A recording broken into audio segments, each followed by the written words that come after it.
राहुलने एक वस्तू 800 रुपये किमतीला खरेदी केली आणि त्यावर त्याला मात्र तोटा झालेला आहे 35%.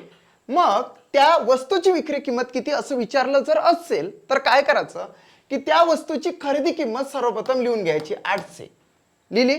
त्याच्यानंतर त्याला जेवढा काही तोटा झालेला असेल तो मल्टिपल बाय तोटा करायचा, म्हणजेच मल्टिपल बाय 35/100 करायचं, कारण की 35% म्हणजे होते 35/100. आता आडवा भाग द्यायचा 100 × 100 100 8 800 आणि याचा करूया गुणाकार 8 × 35. आता 8 पंचे 40, 4 आले हातचे 8 ते 24 ने 4 किती होतात 28. 280 रुपये काय झाला तर तोटाच झाला.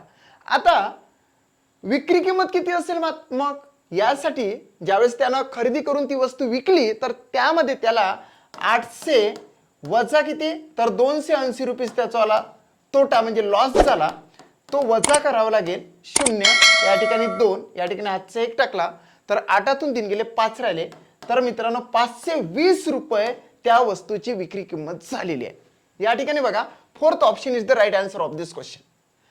या प्रकारचा प्रश्न जर विचारला तर 35%च विचारेल का नाही, तर या ठिकाणी कुठली खरेदी किंमत असू शकते 900 असू शकते, या ठिकाणी 35%च्या जागावर 25%, 15%, 27%, 12% काही असू शकते.